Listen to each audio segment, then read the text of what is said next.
Monsieur, votre mère est vivante. Je l'ai vue à l'établissement spécialisé. Ce n'est pas possible, êtes-vous sûr? Une employée trembla en voyant un portrait, et sans pouvoir se contenir. Elle dit « Monsieur, votre mère est vivante. Je l'ai vue à l'établissement spécialisé musique où je travaillais. » Et à partir de là, la vie du millionnaire changea pour toujours. Avant de commencer l'histoire, musique, commentez d'où vous nous regardez. J'espère que vous apprécierez cette musique histoire. N'oubliez pas de vous abonner. Les notes du piano à queue résonnaient, créant une atmosphère dense. Antoine Musique Delacroix, le regard fixé sur les touches d'ivoire, laissait ses doigts se mouvoir musique par inertie, tandis que son esprit errait parmi des souvenirs diffus d'un passé qu'il croyait enterré pour toujours sous des couches de douleur et de résignation. Solange, la nouvelle employée arrivée il y a quelques semaines avec des recommandations impeccables, entra dans la pièce le visage défait et les mains serrant un chiffon, comme si c'était sa seule ancre à la raison en cet instant crucial. Musique ses pas s'arrêtèrent brusquement près du piano, interrompant la mélodie. Antoine leva lentement les yeux, le regard fatigué d'un homme qui portait un deuil interne depuis trop d'années, et rencontra le regard larmoyant et terrorisé de la femme qui se tenait devant lui, tremblant visiblement. « Monsieur Antoine, pardonnez mon audace et mon manque de maîtrise, mais il y a quelque chose que Dieu ne me permet plus de taire, où mon âme sera condamnée pour toujours dans l'enfer des lâches, » s'exclama Solange d'une voix brisée par un sanglot qu'elle tentait de réprimer en vain devant son employeur. Antoine se leva lentement, sentant la tension dans la pièce monter jusqu'à devenir presque irrespirable, et lui fit signe d'une main douce de se calmer pour qu'il puisse comprendre ses paroles précipitées. « Votre mère, Madame Isabelle Delacroix, elle ne repose pas en paix comme tout le monde dans cette maison et dans cette ville le croit aveuglément depuis si longtemps. » Lâcha Solange d'un coup, sentant les mots lui brûler la gorge en sortant. Antoine sentit un coup sec à l'estomac, un mélange de confusion et d'offense, car le souvenir de sa mère était sacré, et il ne permettait à personne de jouer avec sa mémoire de cette manière si cruelle. « De quoi parlez-vous, femme? Ma mère est décédée il y a 6 ans. J'ai moi-même assisté à sa veillée funèbre, » répondit Antoine d'une voix grave, qui tentait d'imposer l'ordre face au chaos émotionnel. « Non, monsieur, je vous jure sur la vie de mes enfants et sur la mémoire de mes ancêtres que votre mère est vivante, respirant et souffrant dans ce même monde qu'il a oublié, » insista Solange, faisant un pas en avant, ignorant les barrières sociales qui la séparaient du maître de la demeure. « Je l'ai vue de mes propres yeux. Je l'ai touchée. Je lui ai peigné les cheveux et j'ai écouté ses prières chaque nuit à l'endroit où je travaillais, avant de venir servir dans cette maison. » Antoine recula d'un pas, heurtant légèrement le bois du piano, sentant le sol de marbre poli bouger sous ses pieds, comme si un tremblement de terre invisible secouait sa réalité. La conviction dans les yeux de Solange était absolue. Il n'y avait aucune trace de folie ni de malice, juste un désespoir sincère d'être cru et de libérer une vérité qui la tourmentait. « Dans quel endroit dites-vous l'avoir vue? Comment osez-vous dire une telle énormité sans preuve ?» questionna Antoine, sentant l'air lui manquer, et son cœur commençait à battre avec une force douloureuse contre ses côtes. « À l'asile, monsieur, à la clinique Saint-Michel. Cet horrible endroit où l'on enferme les gens pour que le monde oublie qu'ils existent, » répondit Solange rapidement, libérant le nom du lieu maudit qu'elle avait gardé en mémoire. « J'y travaillais à nettoyer les chambres des patients oubliés, et elle était dans la chambre du fond du couloir, toujours à regarder par la fenêtre, espérant que vous viendriez la chercher. » Antoine sentit un bourdonnement dans ses oreilles. Le nom de la clinique lui était douloureusement familier, car c'était le même endroit où sa mère était censée avoir passé ses derniers jours à recevoir un traitement. Elle priait votre nom toutes les nuits, monsieur Antoine. Elle disait que son fils jouait du piano comme les anges et qu'un jour il viendrait la sortir de cette prison injuste. Les mots de l'employé étaient comme des poignards précis qui s'enfonçaient dans les souvenirs les plus douloureux d'Antoine, éveillant des doutes qu'il avait endormis avec l'alcool et le travail excessif. À cet instant précis, le son de talons frappant à un rythme lent et élégant les marches du grand escalier principal rompit l'intimité de la confession et apporta une nouvelle énergie dans la pièce. Charlotte Moreau, l'épouse d'Antoine, descendait, vêtue d'une impeccable robe blanche qui contrastait avec l'obscurité de l'après-midi pluvieux, enveloppée dans un nuage de parfums coûteux et entêtants. Sa présence imposait toujours un silence révérencieux dans la maison, mais cette fois ses yeux scrutaient la scène avec une acuité prédatrice, détectant instantanément que quelque chose d'inhabituel se produisait dans son salon. « Qu'est-ce que tout ce tapage, mon cher? On entend des cris même à l'étage. Et tu sais à quel point je déteste le bruit inutile, » dit Charlotte d'une voix douce et feinte, bien que ses yeux lancent des flèches d'avertissement vers l'employé qui pleurait. Antoine ne répondit pas immédiatement. Il continuait de regarder Solange, essayant de traiter l'information impossible qu'il venait de recevoir et la comparant à la version officielle des faits. Solange, loin d'être intimidée par la présence de la maîtresse de maison, sentit que la colère lui donnait un nouvel élan de courage, en voyant la femme qu'elle savait au fond de son cœur être responsable de tout. « Je disais à monsieur Antoine que sa mère vit, madame Charlotte, que madame Isabelle n'est pas morte cette nuit-là comme vous l'avez dit à tout le monde », clarifia Solange en faisant face à la propriétaire de la maison avec une fermeté qui surprit même Antoine. Le visage de Charlotte, habituellement un masque parfait de sérénité et de contrôle, montra une micro-expression de panique qui dura à peine une fraction de seconde avant d'être remplacée par une grimace d'indignation et de moquerie. « Mais quelle insolence est cela, Antoine? Allez-vous permettre à cette femme de service de nous manquer de respect en inventant des histoires macabres sur votre pauvre mère ?» s'exclama Charlotte en s'approchant de son mari et en le prenant par le bras avec une possessivité qui cherchait à lui rappeler à qui il devait allégeance. « Ce n'est pas une invention, madame. C'est la vérité que j'ai vue de mes yeux et entendue de mes oreilles pendant les mois où j'ai travaillé dans cet enfer de clinique. » répliqua Solange sans baisser le regard, sachant que c'était le moment de jouer le tout pour le tout. Madame Isabelle a le même collier en or qui apparaît sur ce portrait au-dessus du piano. Elle ne l'enlevait jamais parce qu'elle disait que c'était le dernier cadeau de son fils. Antoine tourna brusquement la tête vers le portrait à l'huile qui trônait dans le salon, où sa mère souriait avec cette paix qui lui manquait tant. Et effectivement, le collier peint était inimitable. Le collier. Ce collier a disparu le jour où nous l'avons interné. Le docteur a dit qu'il s'était perdu lors du transfert, murmura Antoine, sentant qu'une pièce du puzzle mental commençait à s'assembler d'une manière qui lui glaçait le sang. Charlotte serra plus fort le bras de son mari, enfonçant ses ongles parfaitement manucurés dans le tissu de sa veste, essayant de le ramener dans son filet de contrôle et de manipulation psychologique. « S'il vous plaît, Antoine, ne soyez pas ridicule. Cette femme ne cherche que de l'argent ou de l'attention. Il est typique des gens sans éducation d'inventer des drames pour tirer profit des familles respectables, » siffla Charlotte avec mépris, essayant de discréditer le témoin avant que ses paroles ne s'enracinent profondément. « Elle a sûrement vu une vieille folle qui ressemble à votre mère et volé un collier bon marché. Vous ne pouvez pas accorder de crédit au délire d'une domestique. » Mais Antoine se libéra doucement de l'étreinte de son épouse et fit un pas vers Solange, la regardant avec une intensité qui cherchait à détecter la moindre trace de mensonge dans ses gestes ou sa voix tremblante. « Que vous a-t-elle dit d'autre? Si c'est vrai que vous lui avez parlé, dites-moi quelque chose que seule ma mère pourrait savoir, quelque chose que personne d'autre au monde ne connaîtrait. » exigea Antoine d'une voix rauque, désespéré d'une preuve qui confirmerait ou écarterait la folie.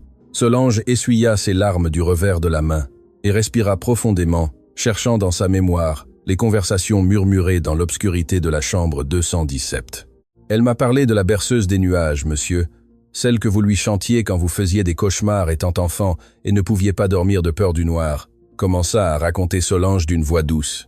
Elle m'a dit que les paroles parlaient d'un bateau d'argent qui naviguait à travers les nuages et que le capitaine, c'était vous, cherchant des étoiles pour les lui offrir. Antoine sentit ses genoux flancher et dut s'appuyer sur le piano pour ne pas tomber au sol, car cette chanson était un secret intime entre mère et fils qu'il n'avait jamais partagé avec personne, pas même avec Charlotte. Les larmes commencèrent à s'accumuler dans les yeux de l'homme, brisant la barrière de froideur qu'il avait construite pendant des années pour survivre à l'absence de sa mère. Charlotte observa la réaction de son mari et sut que le terrain devenait dangereux. Elle décida donc de changer de tactique, passant de l'indignation à la fausse inquiétude médicale. « Mon amour, tu es très perturbé. Cette femme te manipule émotionnellement en utilisant des coïncidences et des suppositions bon marché pour te faire du mal, » intervint Charlotte d'une voix mielleuse, essayant de s'interposer physiquement entre Antoine et Solange pour briser la connexion qui s'était formée. « Je vais appeler le docteur Bertrand tout de suite pour qu'il vienne te voir et pour qu'il emmène cette femme qui souffre clairement de ses facultés mentales. » La mention du docteur Bertrand agit comme un détonateur dans l'esprit de Solange, qui se rappela la froideur avec laquelle cet homme traitait Madame Isabelle à la clinique et comment il signait des papiers sans regarder les patients. « Ce docteur est un démon, monsieur.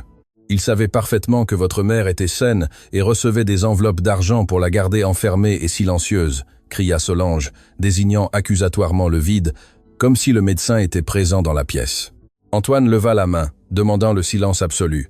Son esprit était un tourbillon d'émotions contradictoires, mais le doute s'était déjà installé de manière irréversible dans son cœur. « Ça suffit toutes les deux. J'ai besoin de silence pour réfléchir et traiter tout ce qui se passe dans ma propre maison, ordonna Antoine avec une autorité qu'il n'avait pas exercée depuis longtemps, surprenant Charlotte, qui recula offensée. Solange, va dans ta chambre et n'en sors pas avant que je t'appelle. Je ne veux pas que tu en parles à d'autres membres du personnel. L'employé acquiesça avec humilité, sachant qu'elle avait semé la graine de la vérité et qu'il dépendait maintenant de la conscience du patron que cette graine germe ou meure. Charlotte tenta de protester, arguant qu'il devait la renvoyer immédiatement, mais un regard glacial d'Antoine l'arrêta net, gelant les mots sur ses lèvres peintes de rouge. Quand Solange quitta la pièce, le silence retomba sur le salon. Mais cette fois, ce n'était pas un silence de paix, mais un silence chargé de soupçons et de questions sans réponse. Antoine se tourna vers son épouse, l'observant comme une étrangère, remarquant pour la première fois la rigidité de sa posture et la peur à peine dissimulée dans ses yeux clairs. « Pourquoi le docteur Bertrand ne m'a-t-il jamais laissé voir le corps de ma mère avant l'enterrement, Charlotte ?» demanda Antoine avec un calme terrifiant qui fit Charlotte déglutir difficilement. « Tu le sais, chérie, c'était pour ton bien. L'infarctus l'avait laissé très mal, et il voulait que tu te souviennes d'elle telle qu'elle était de son vivant, belle et sereine, répondit-elle, récitant l'excuse qui avait fonctionné pendant des années. Mais cette fois, les mots sonnaient creux, faux, comme une pièce de plomb tombant sur une table de verre révélant son manque de valeur. Antoine marcha vers la fenêtre et regarda la pluie, se rappelant la phrase que Solange avait mentionnée sur le bateau d'argent et les nuages. Ma mère disait toujours que le mensonge a les jambes courtes et que la vérité, même si elle tarde, arrive toujours pour réclamer sa dette avec des intérêts, murmura Antoine à lui-même, sentant la colère commencer à remplacer la tristesse en lui. Charlotte s'approcha prudemment par derrière et posa ses mains sur les épaules de son mari, tentant de lui prodiguer un massage relaxant qui, par le passé, fonctionnait toujours pour dissiper ses doutes. « Tu es stressé par le travail, mon amour ? Demain, tout cela te semblera un cauchemar ridicule provoqué par une employée rancunière, lui murmura-t-elle à l'oreille. Antoine se tendit au contact, ressentant une répulsion physique qu'il n'avait jamais éprouvée envers la femme avec qui il partageait sa vie et son lit. Il s'écarta brusquement et se dirigea vers la sortie du salon, laissant Charlotte seule avec son reflet dans le miroir et avec la peur croissante que son empire de mensonges était sur le point de s'effondrer. Cette nuit-là, le manoir Delacroix sombra dans une obscurité inquiète, où personne ne put trouver le vrai sommeil, chacun prisonnier de ses propres pensées et peurs. Antoine s'enferma dans son bureau, entouré de vieux albums photos et de documents légaux, cherchant la moindre incohérence qu'il aurait pu négliger dans sa douleur. Charlotte, dans sa chambre, passait des appels frénétiques à voix basse, se rongeant les ongles et allant et venant comme un animal en cage qui pressent le danger. Solange priait dans sa petite chambre de service, serrant un chapelet usé entre ses mains, demandant à Dieu de donner de la force à Monsieur Antoine pour affronter ce qui allait arriver. Et dehors, la pluie continuait de tomber, lavant le monde extérieur, tandis qu'à l'intérieur de la maison, la saleté morale commençait à remonter à la surface. Antoine trouva dans un tiroir oublié un vieil agenda de sa mère, où elle notait ses pensées et ses préoccupations avant d'être internée, et commença à lire avec avidité, cherchant des indices. Les lettres tremblantes des dernières pages parlaient de peur, de se sentir observé dans sa propre maison et de la méfiance que lui inspirait la nouvelle épouse de son fils. « Elle me regarde comme si j'étais une gêne à éliminer, et je crains que mon fils ne soit trop aveuglé par l'amour pour le voir, » lut Antoine à voix haute, sentant les larmes couler sur ses joues en reconnaissant la calligraphie de sa mère. Le doute se transforma en certitude, et la certitude en un besoin impérieux d'agir pour découvrir ce qui s'était réellement passé derrière les murs de cette clinique. Pendant ce temps, Charlotte brûlait des papiers dans la cheminée de sa chambre, observant les flammes consumées des reçus et des notes qui pourraient l'incriminer si quelqu'un décidait d'enquêter à fond. Son visage illuminé par le feu ne montrait aucun remords, mais une froide détermination à protéger son statut et son confort à tout prix, même si elle devait détruire quiconque se mettrait en travers de son chemin. Elle ne savait pas que le destin avait déjà jeté les dés et que le jeu avait changé, cessant d'être la maîtresse joueuse pour devenir la proie de ses propres actions. L'aube arriva, lente et grise, trouvant Antoine habillé et prêt à sortir, une détermination d'acier brillant dans ses yeux rougis par l'insomnie. Il ne se reposerait pas avant d'avoir trouvé la vérité, même si cette vérité détruisait tout ce qu'il croyait savoir sur sa vie, son mariage et sa propre identité de fils. L'histoire de la tragédie avait commencé bien avant cette nuit pluvieuse, dans les jours ensoleillés où le manoir Delacroix résonnait encore des rires sincères et de l'autorité bienveillante de Madame Isabelle. Elle avait construit l'empire familial avec son défunt mari, brique par brique, et gouvernait son foyer avec un mélange de fermeté et d'amour inconditionnel qui maintenait la famille unie. Antoine était sa fierté, un homme éduqué et sensible qui avait hérité de son talent pour les affaires, mais aussi de son cœur tendre, une qualité que Madame Isabelle craignait qu'elle ne soit sa perte.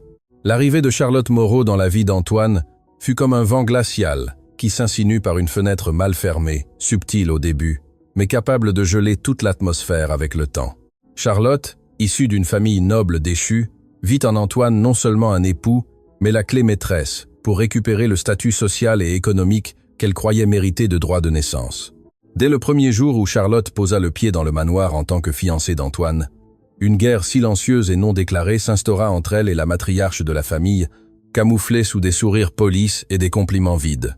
Madame Isabelle, avec son intuition aiguisée par les années, perçut immédiatement l'ambition démesurée dans les yeux de sa future belle-fille et le manque de chaleur authentique dans ses gestes envers Antoine. « Cette femme t'aime, mon fils, mais elle s'aime plus elle-même et ce que tu représentes », lui avait-elle averti un après-midi dans le jardin en taillant les rosiers. Antoine, aveuglé par l'amour et la beauté éblouissante de Charlotte, rejeta les préoccupations de sa mère comme de la jalousie naturelle de celle qui craint d'être supplantée dans le cœur de son fils. Le mariage fut célébré avec une opulence démesurée, organisée presque entièrement par Charlotte, qui s'assura que chaque détail criât l'argent et le pouvoir à tout vent. Une fois installée dans la maison en tant que Madame Delacroix, Charlotte commença une campagne systématique et lente pour isoler Antoine de l'influence de sa mère, utilisant la manipulation émotionnelle comme arme principale.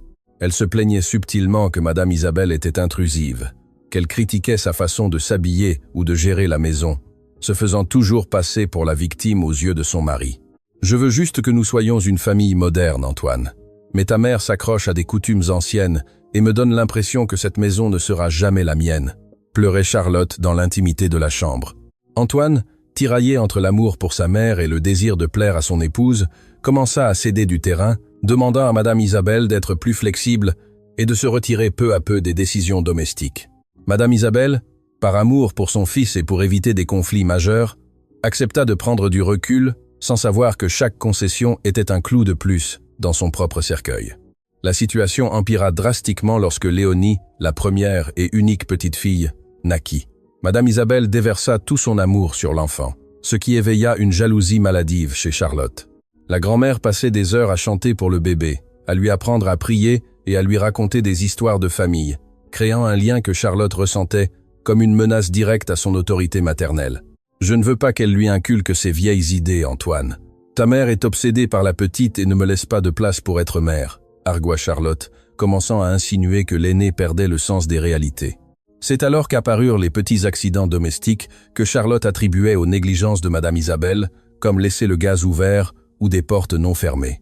En réalité, c'était Charlotte elle-même qui orchestrait ces incidents, déplaçant des objets ou éteignant des lumières pour semer la confusion chez sa belle-mère, puis l'accusait de sénilité devant Antoine. Madame Isabelle, bien que plus âgée, était parfaitement lucide et se rendait compte des pièges que sa belle-fille lui tendait, mais chaque fois qu'elle tentait de se défendre, cela sonnait comme de la paranoïa aux oreilles de son fils. « Antoine, je n'ai pas laissé cette cuisinière allumée. Je te jure que je l'ai éteinte après avoir fait le thé », lui disait Madame Isabelle avec angoisse, voyant le doute grandir dans le regard de son fils. « Maman, tu as peu être oubliée. C'est normal à ton âge d'avoir des étourderies. Ne t'inquiète pas, » répondait-il avec condescendance, répétant les mots que Charlotte lui murmurait la nuit. La frustration de Madame Isabelle grandissait de jour en jour en voyant sa parole perdre de la valeur face aux mensonges parfaitement construits de sa belle-fille, se sentant de plus en plus acculée dans sa propre maison. Charlotte profitait de chaque dîner de famille pour souligner les supposées erreurs de Madame Isabelle, la regardant avec une fausse compassion qui humiliait l'aînée plus que n'importe quelle insulte directe. Le coup de grâce dans cette phase du plan de Charlotte fut l'introduction du docteur Philippe Bertrand dans le cercle familial, présenté comme un ami occasionnel et une éminence médicale. Bertrand était un homme ambitieux et sans scrupules, avec des dettes de jeu qui le rendaient vulnérable et disposé à vendre son éthique professionnelle au plus offrant. Charlotte le rencontra lors d'un gala de charité et identifia rapidement en lui le complice parfait pour son plan de se débarrasser de la vieille gêne sans se salir les mains directement. « Ma belle-mère va très mal, docteur. Nous avons besoin d'un avis professionnel discret pour aider mon époux à accepter la réalité », lui dit Charlotte lors de leur première rencontre privée, glissant une épaisse enveloppe dans la poche du médecin. Bertrand comprit le message instantanément et commença à visiter le manoir fréquemment, observant Madame Isabelle d'un œil clinique et notant des symptômes inexistants dans son carnet en cuir. Bertrand gagna la confiance d'Antoine, se montrant compréhensif et préoccupé, utilisant des termes médicaux complexes pour expliquer des comportements normaux de la vieillesse comme des signes de démence grave. « Antoine, le cerveau de votre mère se détériore plus vite que nous le pensions. Ces oublis ne sont que la pointe de l'iceberg d'une condition neurodégénérative, déclara le docteur un après-midi dans le bureau. Antoine, effrayé et sans connaissance médicale pour réfuter le diagnostic, commença à voir sa mère non plus comme la femme forte qu'il avait élevée, mais comme une patiente fragile qui avait besoin d'une surveillance constante. Madame Isabelle tenta de parler seule à son fils, de l'avertir de l'étrange alliance entre son épouse et le médecin, mais ses paroles furent interprétées comme des délires de persécution typiques de sa maladie. La solitude de Madame Isabelle devint absolue dans sa propre maison, entourée de domestiques qui n'osaient pas parler et d'une famille qui la regardait avec pitié ou mépris. Charlotte commença à restreindre l'accès de Madame Isabelle à la petite Léonie, alléguant que l'aînée pouvait être dangereuse pour l'enfant en un moment de confusion mentale. Cela brisa le cœur de Madame Isabelle, qui passait les après-midi à pleurer dans sa chambre, écoutant les rires de sa petite fille dans le jardin sans pouvoir s'approcher d'elle. « C'est pour ta sécurité, maman. Comprends que tu ne vas pas bien », lui disait Antoine, le cœur brisé, répétant le scénario que Charlotte et Bertrand avaient écrit pour lui. L'aîné se réfugia dans la prière et au piano, jouant des mélodies tristes qui résonnaient dans la maison comme une complainte fantomatique, irritant profondément Charlotte. « Ce bruit va me rendre folle, Antoine. Tu dois faire quelque chose. » « Nous ne pouvons pas vivre dans un enterrement constant, » se plaignait Charlotte, pressant pour passer à l'étape suivante de son plan macabre. Une nuit, Charlotte mit en scène l'incident définitif. Elle brisa un vase précieux dans le salon et se fit quelques égratignures sur le bras, criant pour réveiller toute la maison. Quand Antoine arriva en courant, il trouva Charlotte en larmes au sol et Madame Isabelle debout près d'elle, confuse par le bruit et la scène. « Elle m'a attaqué, Antoine. Ta mère m'a attaqué parce qu'elle dit que je lui ai volé sa maison, » cria Charlotte, désignant l'aîné qui la regardait avec horreur et incrédulité. « Je n'ai rien fait, mon fils. Je suis descendu parce que j'ai entendu un bruit. » Elle était déjà au sol, se défendit Madame Isabelle, mais les preuves circonstancielles et le jeu de Charlotte étaient trop convaincants. Antoine, horrifié et croyant que sa mère avait perdu tout contrôle de ses actes, prit la décision qui marquerait sa vie d'une culpabilité éternelle. Ils appelèrent immédiatement le docteur. Bertrand, qui arriva avec une ambulance privée et un ordre d'internement déjà préparé, comme s'il avait attendu l'appel. « C'est une poussée psychotique agressive, Antoine. Il n'est plus sûr qu'elle reste à la maison. Elle a besoin de contention et d'un traitement spécialisé, » affirma le médecin tandis que 2 infirmiers maîtrisaient Madame Isabelle. L'aînée ne cria ni ne lutta physiquement. Elle regarda seulement son fils dans les yeux avec une déception si profonde qu'elle lui glaça l'âme. « Ne les laisse pas m'emmener, mon fils. Je ne suis pas folle. C'est elle qui ment, » murmura Madame Isabelle tandis qu'on la sortait de la maison qu'elle avait elle-même construite. Antoine resta immobile à la porte, serrant Charlotte qui sanglotait faussement contre sa poitrine, voyant les lumières de l'ambulance emporter sa mère vers l'obscurité. Cette nuit-là, le manoir fut plongé dans un silence sépulcral, rompu seulement par le bruit de la pluie qui commençait à tomber, présageant des années de tristesse. Charlotte se servit un verre de vin dans la cuisine, souriant pour la première fois depuis des mois, se sentant enfin la seule maîtresse et dame de tout ce qui l'entourait. Elle ne savait pas que l'amour d'une mère est une force qui transcende les murs, les faux diagnostics et même la mort apparente. Antoine monta dans la chambre de sa mère, maintenant vide, et s'assit sur son lit, humant le parfum de lavande qui imprégnait encore les oreillers, ressentant la première piqûre d'un doute qui mettrait des années à fleurir. Ainsi commença l'exil d'Isabelle, et le règne de terreur psychologique de Charlotte, cimenté sur la trahison la plus douloureuse qu'un fils puisse commettre envers sa mère. Les anciens domestiques furent progressivement renvoyés dans les semaines suivantes, remplacés par du nouveau personnel qui ne connaissait pas l'histoire ni n'avait de loyauté envers la matriarche. Charlotte voulait effacer toute trace d'Isabelle, redécorant la maison, changeant les meubles et rangeant les portraits dans le grenier sombre et poussiéreux. Mais la maison avait une mémoire, et chaque recoin, chaque craquement du bois et chaque rayon de lumière rappelait la femme qui avait été injustement expulsée. Pendant ce temps, à l'établissement Saint-Michel, Madame Isabelle se réveillait dans une chambre blanche et nue, comprenant que sa lutte venait de commencer et que sa foi serait sa seule arme. Le transfert à la clinique Saint-Michel fut le début d'un cauchemar bureaucratique et médical méticuleusement conçu pour dépouiller Madame Isabelle de son identité et de sa dignité humaine. Le docteur Bertrand avait préparé le terrain avec des rapports falsifiés décrivant une patiente hautement instable, agressive et atteinte de démence avancée, justifiant ainsi l'isolement total. À la réception de la clinique, Madame Isabelle fut dépouillée de ses vêtements personnels, de son alliance et de tout objet qui la reliait à sa vie antérieure, ne gardant qu'une robe grise rugueuse. « C'est pour votre sécurité, Madame Delacroix. Ici, nous sommes tous égaux », lui dit une infirmière au visage de pierre en rangeant ses affaires dans un sac en plastique noir. Madame Isabelle tenta de garder sa contenance, se tenant aussi droite que possible, démontrant qu'on pouvait lui prendre ses bijoux, mais pas sa noblesse innée. Antoine visita la clinique une semaine après l'admission, impatient de voir sa mère et de s'assurer qu'elle recevait les meilleurs soins possibles, comme le lui avait promis Bertrand. Cependant, la rencontre fut soigneusement orchestrée par le médecin et Charlotte pour qu'elle soit un désastre émotionnel, confirmant le faux diagnostic. Avant la visite, Bertrand ordonna qu'on administre à Madame Isabelle une forte dose de sédatifs puissants, la laissant dans un état de léthargie et de confusion, balbutiant des mots incohérents. Quand Antoine entra dans la chambre, il vit sa mère le regard perdu, bavant légèrement et ne le reconnaissant pas instantanément, ce qui lui brisa le cœur en 1000 morceaux. « Maman, c'est moi, Antoine. Je suis venu te voir », lui dit-il en lui prenant la main flasque, espérant voir l'éclat habituel dans ses yeux intelligents. Madame Isabelle, luttant contre le brouillard chimique qui obscurcissait son esprit, réussit à fixer son regard sur son fils et tenta de parler. Mais sa langue se sentait lourde et maladroite dans sa bouche. « Sors-moi d'ici, piège !» réussit-elle à articuler avec un effort titanesque. Mais pour Antoine, ce n'étaient que des sons gutturaux et des phrases sans sens. Bertrand, présent dans la pièce comme un gardien sinistre, posa une main compatissante sur l'épaule d'Antoine et secoua tristement la tête. « Je suis vraiment désolé, Antoine. La maladie progresse rapidement. Son esprit est très détérioré et parfois la réalité se mêle à ses hallucinations paranoïaques », expliqua le docteur d'une voix douce. Antoine sortit de la chambre en pleurant, convaincu que sa mère n'était plus là, qu'il ne restait qu'une coquille vide, ce qui facilita la tâche à Charlotte, pour le convaincre de ne pas revenir si souvent, afin de ne pas souffrir inutilement. Au fil des mois, les visites d'Antoine devinrent plus sporadiques, toujours manipulées par Charlotte, qui inventait des engagements sociaux ou des crises de travail pour le tenir éloigné de la clinique. Pendant ce temps, Madame Isabelle apprit à faire semblant de prendre les pilules, en les cachant sous sa langue pour les recracher ensuite quand les infirmières ne regardaient pas, retrouvant peu à peu sa lucidité.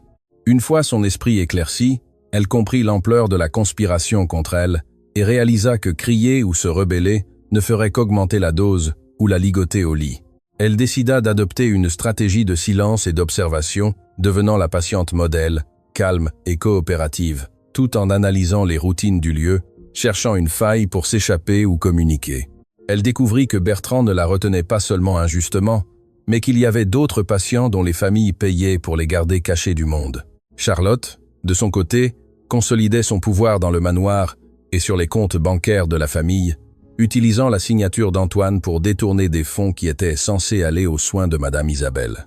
Elle payait des sommes exorbitantes à la clinique, mais une grande partie de cet argent retournait dans les poches de Bertrand et de Charlotte elle-même par le biais de sociétés écrans. C'était une affaire lucrative. Elle se débarrassait de sa belle-mère et s'enrichissait aux dépens de la maladie de l'aîné, le tout sous le nez de son mari déprimé.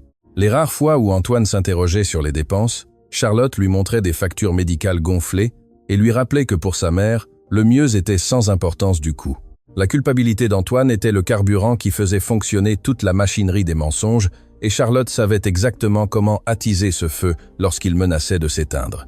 À la clinique, Madame Isabelle commença à écrire des lettres désespérées sur des morceaux de papier toilette ou des serviettes qu'elle réussissait à voler, adressées à son fils, à de vieux amis, à quiconque pourrait l'aider. Elle tenta de soudoyer un aide-soignant pour qu'il sorte une lettre, mais l'employé, craignant de perdre son travail ou pire, remit la note directement à Bertrand. La punition fut sévère. Madame Isabelle fut transférée dans une chambre d'isolement sans fenêtre pendant 1 semaine dans l'obscurité totale, afin qu'elle réfléchisse à sa conduite manipulatrice. Dans cette obscurité, Madame Isabelle fut sur le point de craquer, mais l'image de son fils et de sa petite-fille Léonie lui donnait la force de continuer à respirer et à résister à la folie qui menaçait de la dévorer. Je ne leur ferai pas le plaisir de me rendre vraiment folle. Je sortirai d'ici et je leur montrerai qui est Isabelle Delacroix. Se promettait-elle dans la solitude de sa cellule. C'est après cet isolement que Solange arriva travailler à la clinique, une jeune femme naïve, mais au bon cœur qui avait besoin d'argent pour subvenir aux besoins de sa famille. Solange fut affectée à l'aile des patients difficiles, où se trouvait Madame Isabelle. Et dès le premier jour, elle remarqua quelque chose de différent chez l'aîné de la chambre 217. Contrairement aux autres patients qui criaient ou regardaient dans le vide, Madame Isabelle la salua avec éducation et une dignité qui ne correspondait pas à son dossier clinique de démence sévère. « Bonjour ma fille, merci de nettoyer ma chambre. Cela doit être un travail difficile », lui dit Madame Isabelle un matin, surprenant Solange par la clarté de sa voix et de son regard. Peu à peu, entre balayage et changement de drap, une complicité silencieuse se tissa entre les deux femmes, basée sur le respect mutuel et l'intuition de Solange que quelque chose n'allait pas. Madame Isabelle, avec prudence, commença à raconter à Solange des bribes de sa vie, de son fils pianiste, de son jardin de roses, de la trahison qu'il avait menée là, testant la loyauté de la jeune femme. Solange écoutait fascinée et horrifiée, réalisant que la femme parlait avec une cohérence totale et que ses histoires coïncidaient avec les nouvelles de la haute société qu'elle lisait parfois dans de vieux magazines. « Vous n'êtes pas folle, Madame Isabelle. Vous êtes plus saine d'esprit que beaucoup de docteurs qui travaillent ici, » lui murmura Solange un jour, scellant un pacte de confiance. Madame Isabelle pleura pour la première fois depuis des mois, en se sentant validée, en sachant que quelqu'un d'autre voyait la réalité et non le mensonge construit par Bertrand. Elle demanda à Solange de ne rien faire de risqué pour l'instant, d'attendre le bon moment, car elle savait que Bertrand était dangereux et avait des yeux partout. Pendant ce temps, au manoir, Charlotte commençait à s'impatienter avec la situation, car garder Madame Isabelle en vie, même enfermée, restait un risque latent et une dépense continue. Lors d'une réunion secrète avec Bertrand dans un café discret de la ville, elle lui exposa la nécessité d'une solution finale qui clôturerait le chapitre pour toujours. « Combien de temps cela va-t-il durer, Philippe ? Antoine ne cesse de demander quand il pourra la revoir, et je suis à court d'excuses, » dit Charlotte, en frappant la table avec impatience. Bertrand, cupide mais lâche face à l'idée d'un meurtre direct, proposa un plan alternatif. Simuler la mort d'Isabelle et la transférer dans un endroit encore plus éloigné et moins cher. Nous pouvons dire qu'elle est morte d'une crise cardiaque, lui donner un faux corps ou fermer le cercueil, et je m'occuperai de la déplacer dans une résidence clandestine, à la campagne, où personne ne la cherchera, suggéra le médecin avec un sourire malveillant. Charlotte accepta le plan avec une froideur effrayante, voyant dans cette proposition la libération définitive de son fantôme et la consolidation totale de sa victoire. Elle rentra chez elle cette nuit-là et serra Antoine avec une tendresse feinte, le préparant psychologiquement à l'inévitable nouvelle qui arriverait bientôt. « Ta mère a été très faible ces derniers temps, mon amour. Nous devons être préparés à tout, » lui dit-elle en lui caressant les cheveux, semant la résignation dans son cœur. Antoine, épuisé et triste, acquiesça sans soupçonner qu'il dormait avec l'ennemi et que la sentence de mort civile de sa mère venait d'être signée. La conspiration du silence se refermait comme un nœud coulant autour du cou des Delacroix, se resserrant de plus en plus jusqu'à étouffer la vérité. Le jour choisi pour l'exécution du plan approchait, et à la clinique, Madame Isabelle sentait une inquiétude inexplicable, un sombre pressentiment qui lui hérissait la peau.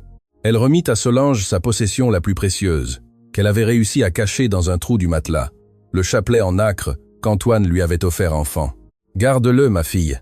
Et si un jour il m'arrive quelque chose ou si on m'emmène d'ici, cherche mon fils et donne-le lui. Il saura ce que cela signifie, » lui confia-t-elle avec urgence.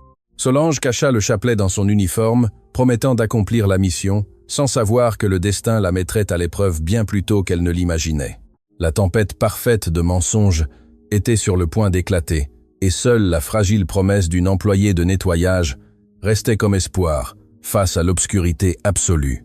La clinique Saint-Michel était un bâtiment ancien d'architecture brutaliste, avec des murs de béton gris qui semblaient absorber le peu de lumière solaire qui osait toucher leur surface rugueuse et froide. À l'intérieur, l'ambiance était un mélange oppressant d'odeurs de désinfectants industriels, de nourriture rance et de la puanteur subtile, mais unmistakable du désespoir humain accumulé pendant des décennies.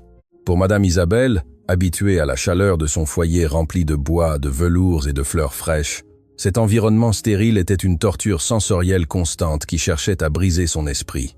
Ses jours se mesuraient non par des heures, mais par les quarts des infirmières, et l'arrivée du chariot des médicaments une routine monotone conçue pour annuler la volonté.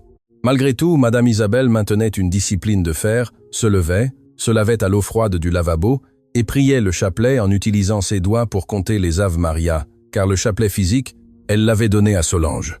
Sa chambre, la numéro 217, était un cube blanc, avec une petite fenêtre grillagée donnant sur une cour intérieure en ciment, où rien de vert ne poussait jamais, seulement des mauvaises herbes entre les fissures. De là, Madame Isabelle observait le ciel, le seul fragment de liberté qui lui restait, et parlait aux nuages, imaginant qu'il portait ses messages jusqu'à la fenêtre de son fils. « Ne m'oublie pas, Antoine, je suis toujours là, je suis toujours ta mère », murmurait-elle au vent, luttant contre la voix insidieuse de la dépression qui lui disait qu'elle avait déjà été oubliée.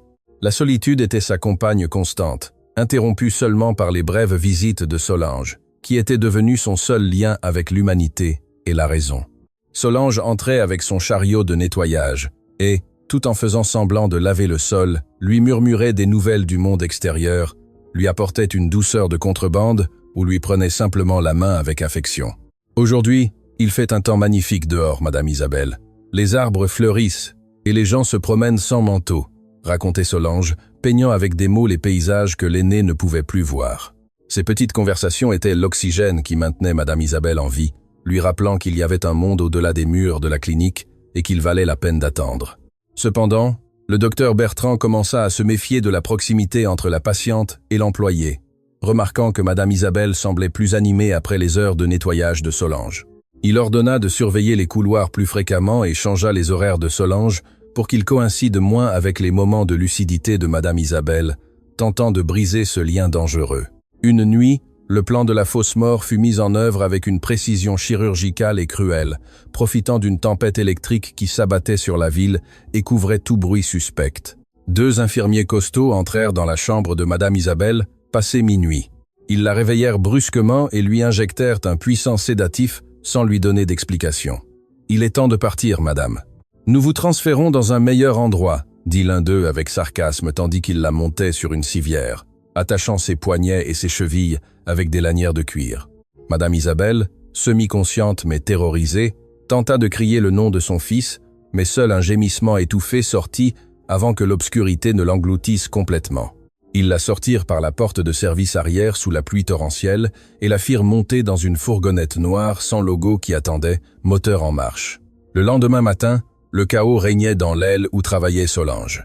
Les infirmières chuchotaient dans les coins et il y avait une atmosphère de secret et de nervosité que l'on pouvait couper avec un couteau.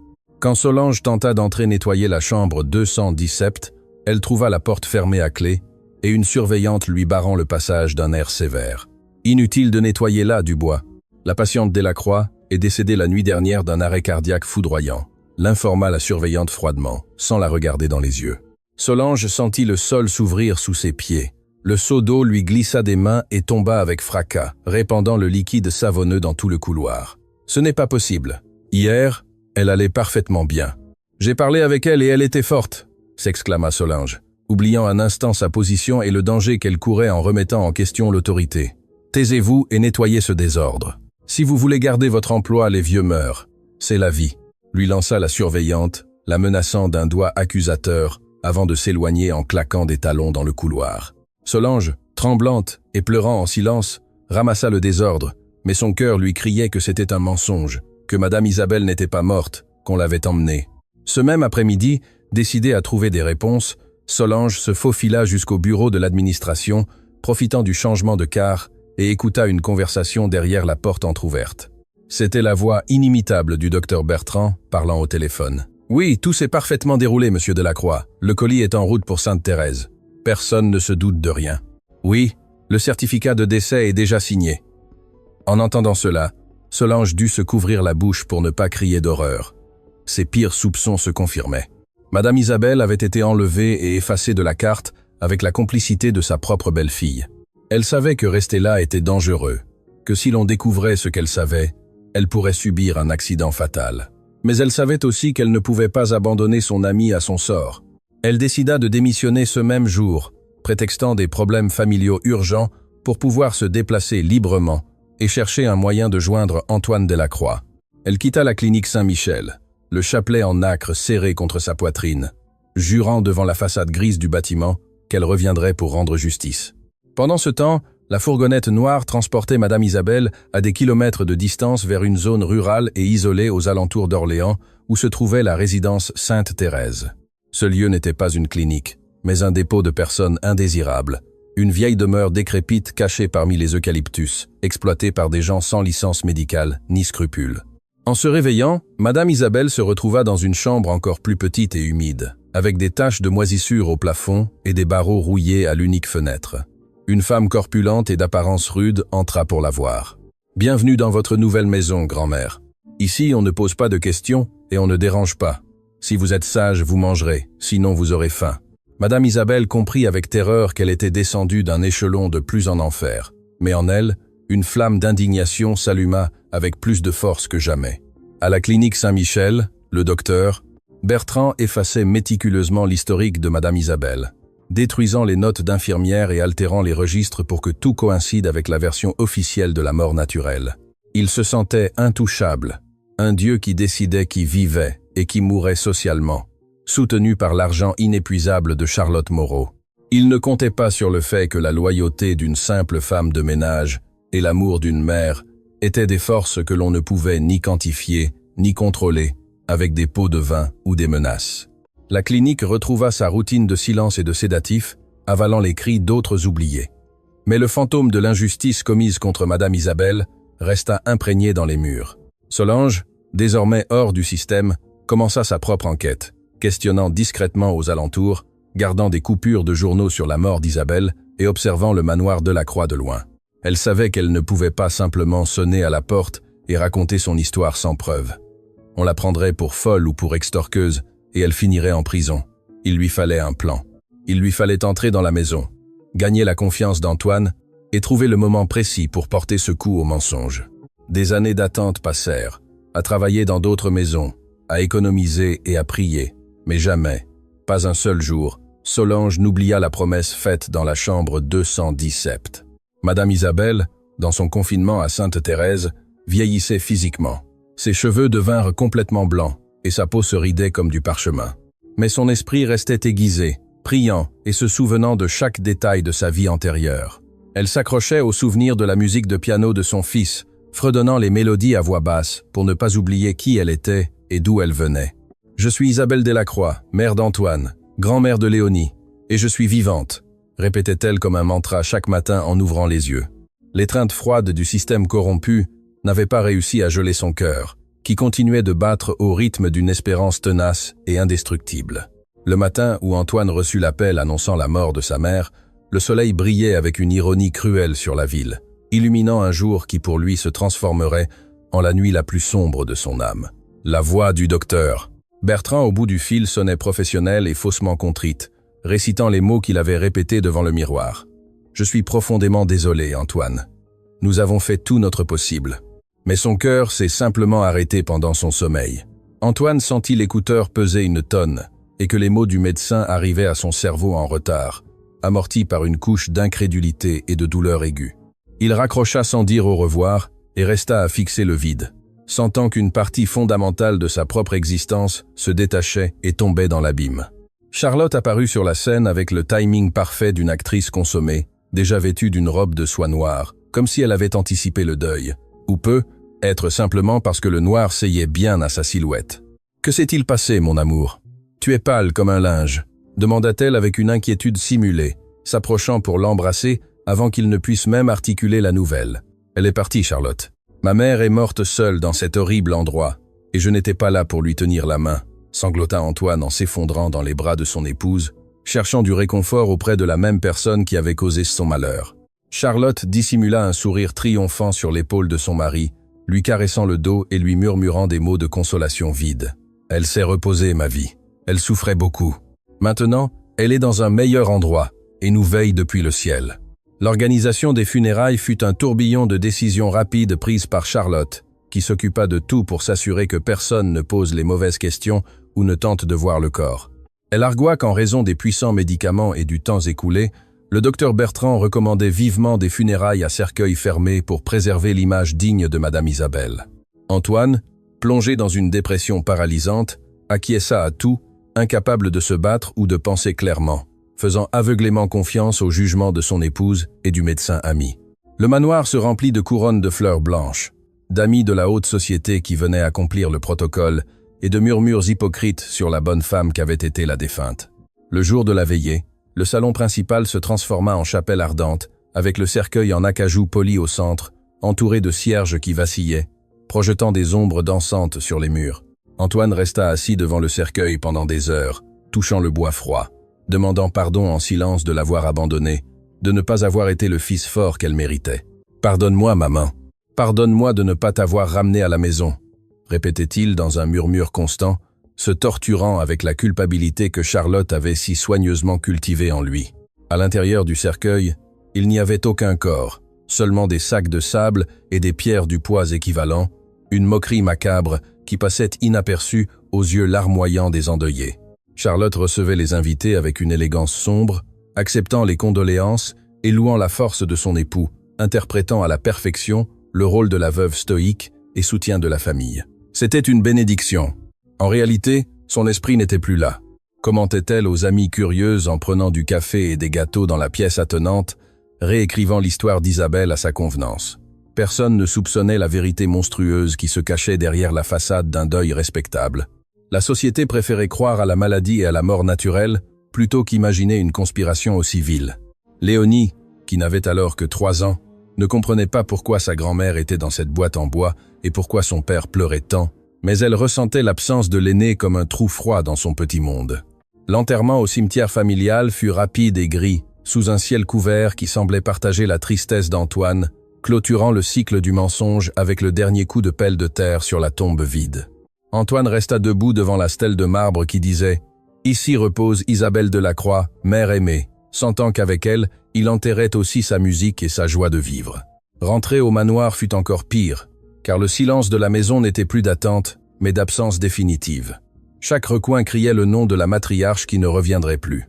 Charlotte, désireuse de tourner la page, commença presque immédiatement à suggérer des changements dans la maison. Nous devrions repeindre le bureau, enlever ses vieux rideaux, lui donner un air nouveau pour ne pas être triste.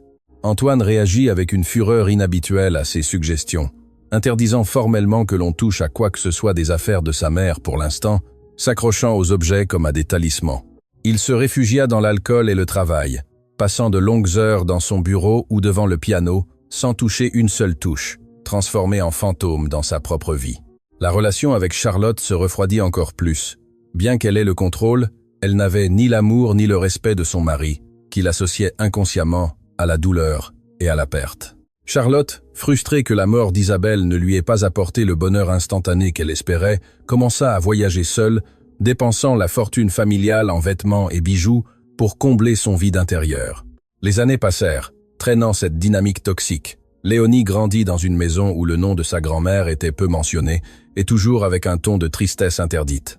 La fillette, sensible et intelligente, remarquait la tension entre ses parents et l'ombre qui semblait toujours couvrir son père, développant une curiosité innée pour la figure de cette grand-mère mystérieuse. Antoine vieillit prématurément. Il eut des cheveux gris et des rides marquées par un froncement de sourcils, perdant l'éclat d'artiste qu'il avait autrefois. Cependant, au fond de son cœur, quelque chose ne collait pas. Une sensation viscérale que la fin de sa mère n'avait pas été la bonne. Une inquiétude qui ne le laissait pas reposer en paix. Pendant ce temps, à la résidence Sainte-Thérèse, Madame Isabelle survivait contre toute attente, se nourrissant de souvenirs et de l'espoir tenace que son fils viendrait. Elle avait perdu la notion exacte du temps, mais elle marquait les saisons par le changement de température dans sa cellule et par la lumière qui entrait par la fenêtre. Elle ne savait pas que son fils portait des fleurs à une tombe vide chaque dimanche, ni que sa belle-fille dépensait son héritage à Paris ou Milan. Elle vivait dans un limbe d'existence suspendue, étant une morte pour le monde légal et une prisonnière pour le monde réel. Le mensonge de Charlotte semblait parfait et indestructible, blindé par des certificats officiels et le passage du temps qui efface les soupçons.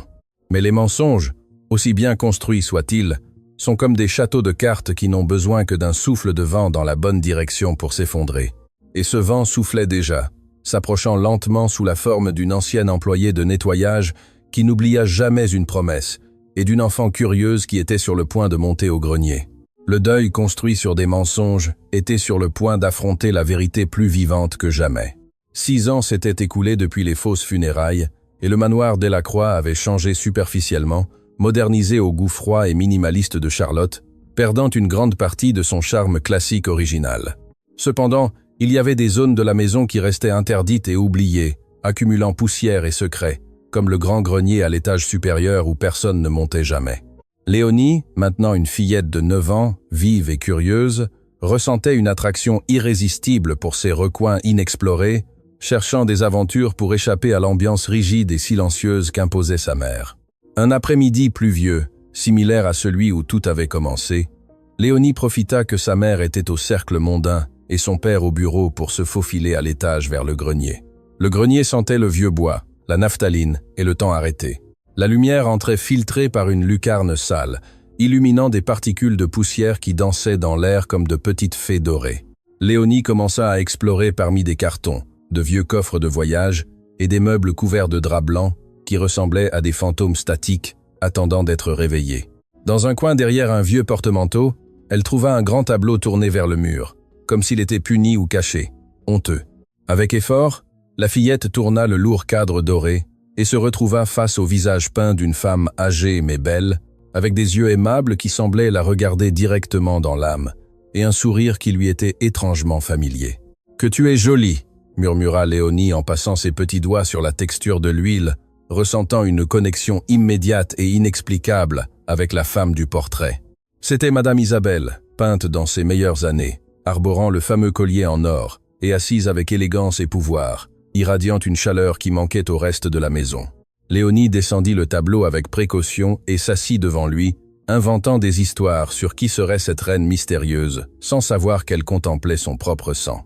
À ce moment, elle entendit des pas précipités dans l'escalier. C'était Charlotte, qui était rentrée plus tôt que prévu, et cherchait sa fille avec impatience. Charlotte entra dans le grenier et s'arrêta net en voyant la scène. Sa fille assise devant le portrait interdit de sa belle-mère, comme si le fantôme était revenu réclamer sa place. La couleur quitta le visage de Charlotte, et une fureur irrationnelle s'empara d'elle, née de la peur profonde que le passé ne soit déterré. « Léonie, qu'est-ce que tu fais à toucher cette vieille saleté ? Je t'ai dit 1000 fois de ne pas monter ici, » cria Charlotte. Avançant vers la fillette et lui arrachant le tableau avec violence, Léonie fut effrayée et recula, sans comprendre pourquoi sa mère réagissait avec tant de haine face à une simple jolie peinture. « Je jouais juste, maman. » Elle me souriait. « Qui est-ce ? Elle ressemble à papa ?» demanda Léonie avec innocence, lançant une vérité qui frappa Charlotte comme une gifle. « Ce n'est personne. C'est une parente éloignée qui est morte il y a longtemps.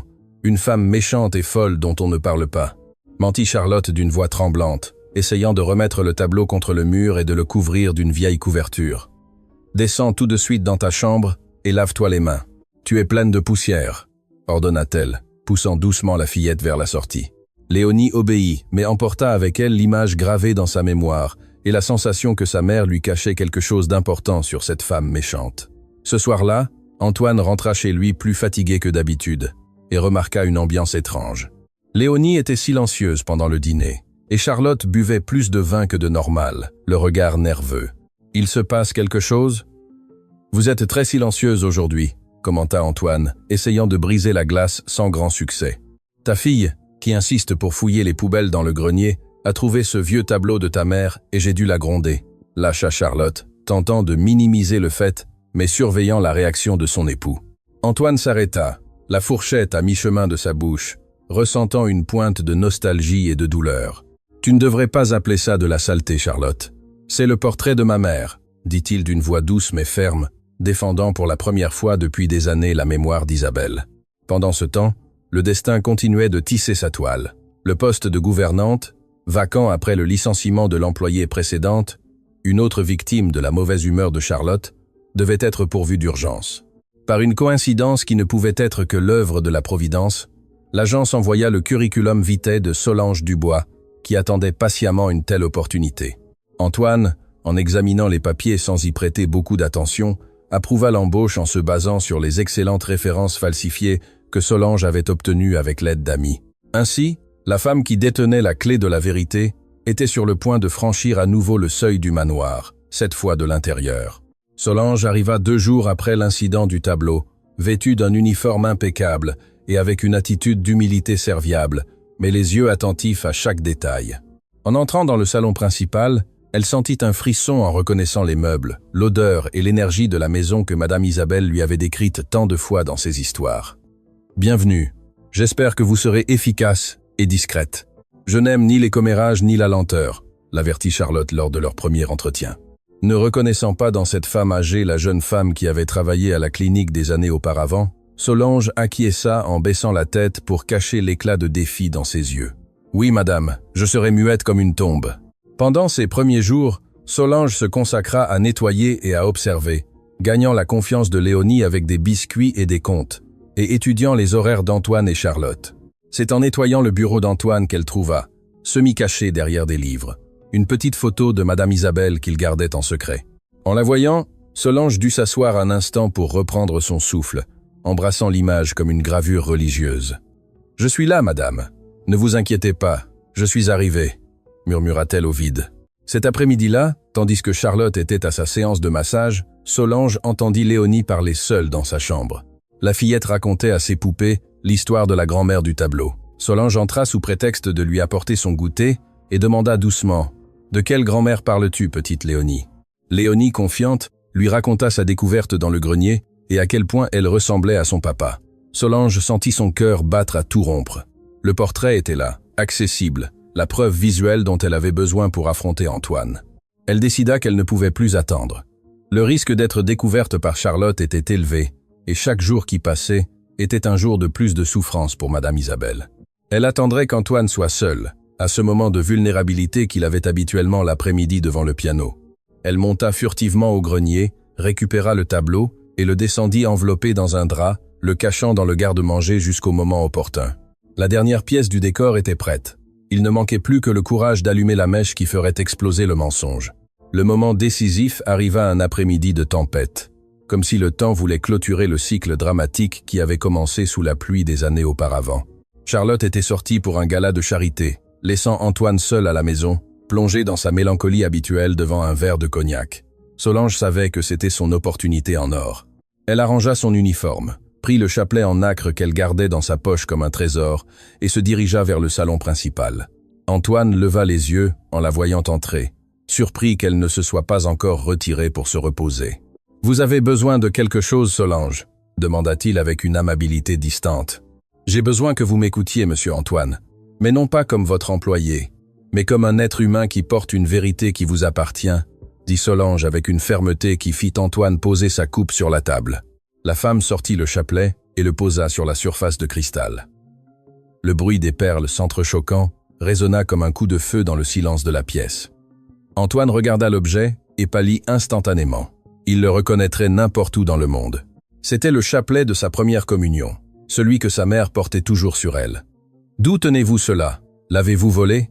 demanda Antoine, se levant avec un mélange de colère et de confusion, tremblant visiblement. « Non, monsieur, elle me l'a donné, votre mère, Madame Isabelle, dans la chambre 217 de l'établissement Saint-Michel, » répondit Solange, sans reculer devant la fureur du patron. « Elle me l'a donné pour que je vous le remette si un jour je parvenais à vous trouver, comme preuve qu'elle était toujours vivante et qu'elle attendait son fils. » Antoine sentit le monde tourner autour de lui.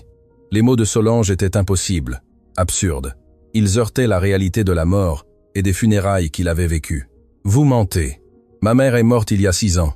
Je l'ai enterrée, » cria Antoine en se saisissant la tête des 2 mains, désespéré. « Vous avez enterré une boîte remplie de pierres, monsieur, ou un corps qui n'était pas le sien, » répliqua Solange avec douceur, mais avec une brutalité implacable. « J'ai travaillé dans cette clinique. Je l'ai soignée. Je lui ai parlé des mois après qu'elle fût censément décédée. Elle n'était pas folle, monsieur. Elle était séquestrée par votre épouse et ce docteur corrompu. » Antoine tomba à genoux devant le canapé. L'impact de la révélation était trop grand pour le supporter debout. Les souvenirs commencèrent à s'accumuler dans son esprit. Le cercueil fermé, la hâte de Charlotte, l'absence d'autopsie, le refus de Bertrand de le laisser voir le corps. Tout commençait à prendre un sens macabre et terrible. « Racontez-moi tout, ne gardez rien », supplia Antoine depuis le sol, regardant Solange comme un oracle. Et Solange parla. Elle lui raconta les nuits de prière, les lettres interceptées, la lucidité d'Isabelle et son amour inébranlable pour lui et pour Léonie.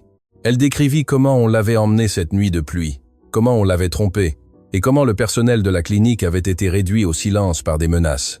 Chaque mot de Solange était une brique qui détruisait le mur de mensonges de Charlotte et en même temps construisait un escalier vers l'espoir. Antoine pleura comme un enfant, un pleur déchirant qui libérait des années de culpabilité accumulée et de deuil mal géré. Il réalisa que son instinct avait toujours eu raison, que cette inquiétude dans sa poitrine était la voix de sa mère, l'appelant de sa captivité. « Où est-elle maintenant? Est-elle encore vivante ?» demanda-t-il d'une voix étouffée, craignant qu'il ne soit trop tard. « Je ne sais pas avec certitude, monsieur. On l'a emmenée dans un endroit appelé Sainte-Thérèse, à la campagne. Mais si Dieu est juste, elle résiste toujours parce que c'est une femme d'acier, » répondit Solange, lui tendant la main pour l'aider à se lever. À ce moment, Antoine cessa d'être l'homme vaincu et manipulable qu'il avait été pendant la dernière décennie. Une fureur froide et calculatrice s'empara de lui. Ce n'était pas seulement de la colère, c'était la détermination d'un fils qui a échoué et qui a une dernière chance de se racheter. « Nous allons la trouver, Solange, et je jure sur ma vie que ceux qui ont fait cela paieront pour chaque larme qu'elle a versée, » déclara Antoine, serrant le chapelet dans son poing jusqu'à ce que ses phalanges blanchissent. Ce fut alors que Solange apporta le tableau du grenier et le plaça devant lui. « Regardez-la, monsieur. C'est la même femme que j'ai vue, le même regard. Ne laissez plus jamais personne vous dire le contraire. » Antoine caressa le visage peint de sa mère, renouvelant sa promesse de protection qu'il avait brisée des années auparavant. Il n'y avait plus de doute, seulement une mission claire et urgente. La porte principale s'ouvrit à cet instant et l'on entendit les talons de Charlotte résonner dans le vestibule. Elle rentrait de sa soirée, ivre de champagne et de superbe, sans savoir qu'elle entrait dans la gueule du loup. Antoine fit un signe à Solange pour qu'elle reste à ses côtés et se tourna vers l'entrée, attendant son épouse avec une expression qui aurait fait trembler le diable lui-même. La confrontation était imminente. Charlotte entra dans le salon en fredonnant une mélodie, ôta son manteau de fourrure et s'arrêta net en voyant Antoine debout, le chapelet à la main, et l'employé à ses côtés, le regard défiant. Le silence qui suivit fut dense, électrique. « Que faites-vous debout? Et que fait cette femme ici à cette heure ?» demanda Charlotte, sentant que quelque chose n'allait pas du tout. Antoine ne répondit pas immédiatement.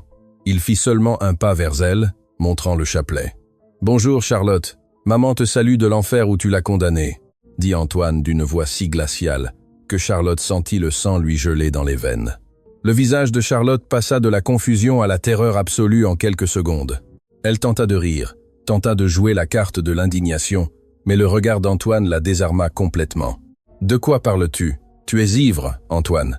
Tu dis des incohérences, balbutia-t-elle, reculant vers la porte, cherchant une voie d'évacuation instinctive. Non, Charlotte, pour la première fois depuis des années, je suis complètement sobre et éveillé, répondit-il en avançant implacable. Je sais pour la clinique, je sais pour le cercueil vide, je sais que tu as payé Bertrand pour séquestrer ma mère. Solange m'a tout raconté. Charlotte regarda Solange avec une haine pure et viscérale. Cette servante ment, c'est une voleuse. Elle veut sûrement de l'argent, cria-t-elle, perdant le maintien élégant qui la caractérisait toujours. La seule voleuse ici, c'est toi qui m'as volé ma mère et m'as volé ma vie, explosa Antoine en lançant une coupe contre le mur qui se brisa en 1000 morceaux, effrayant Charlotte au point de la faire tomber dans un fauteuil. Avoue, où est-elle?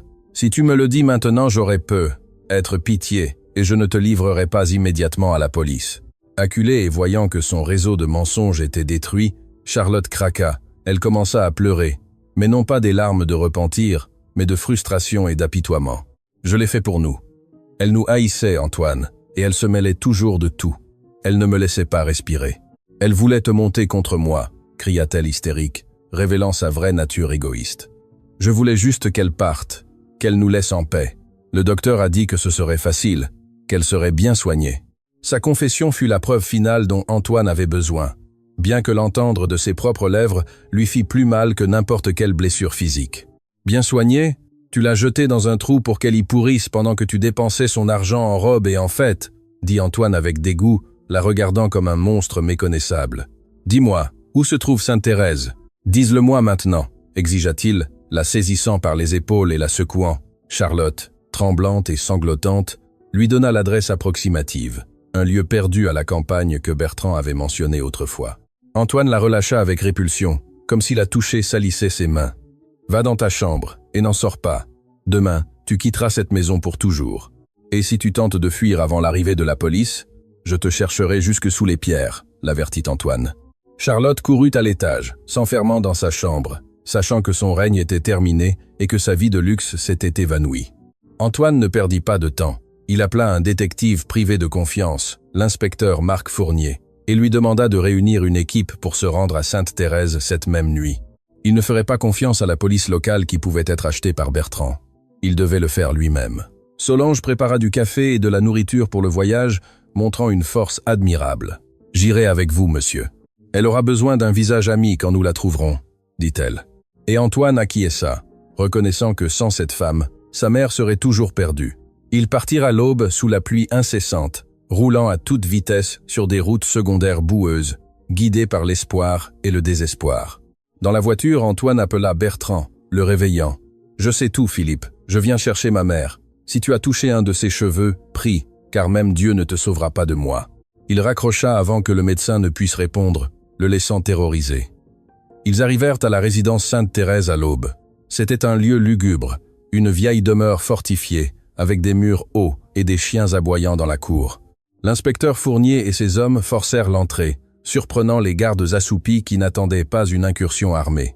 Antoine entra en courant criant le nom de sa mère, ouvrant des portes de chambre où des personnes âgées vivaient dans des conditions déplorables, sales et affamées. La réalité du lieu était pire que ce qu'il avait imaginé. C'était un camp de concentration pour personnes âgées indésirables. Finalement, dans une chambre du dernier étage, il trouva une porte fermée à cadenas. Le détective la défonça d'un coup de pied.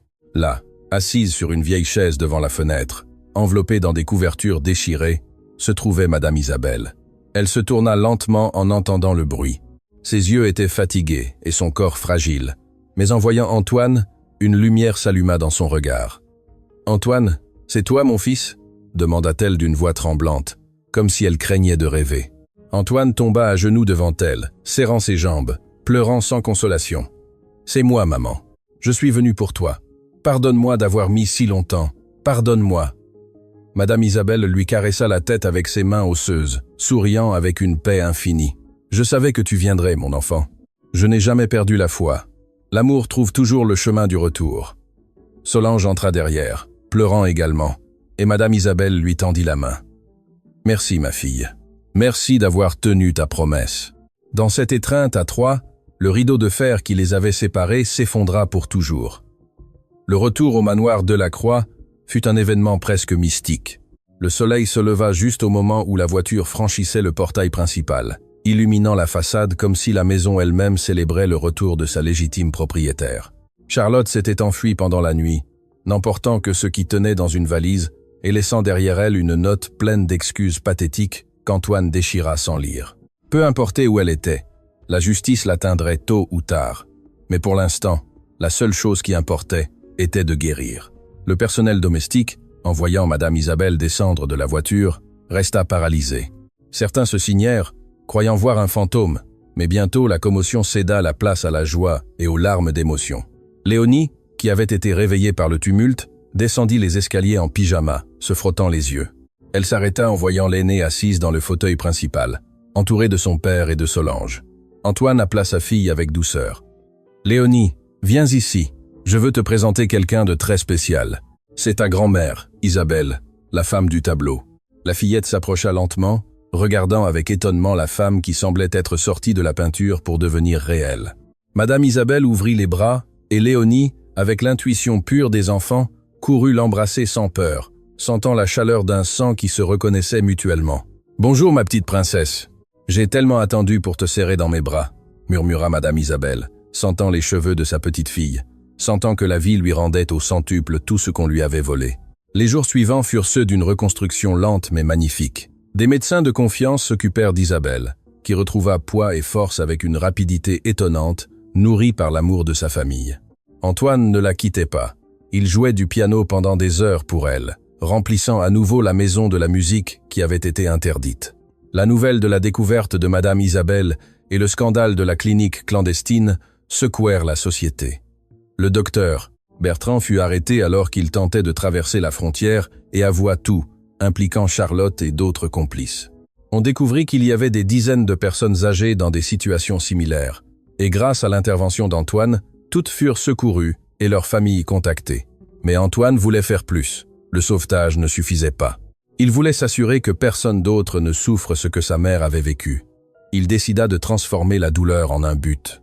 Avec la bénédiction d'Isabelle, Antoine utilisa une grande partie de sa fortune pour créer la Fondation Isabelle Delacroix, une organisation dédiée à la protection des personnes âgées contre l'abandon et à la fourniture d'une assistance légale et médicale gratuite.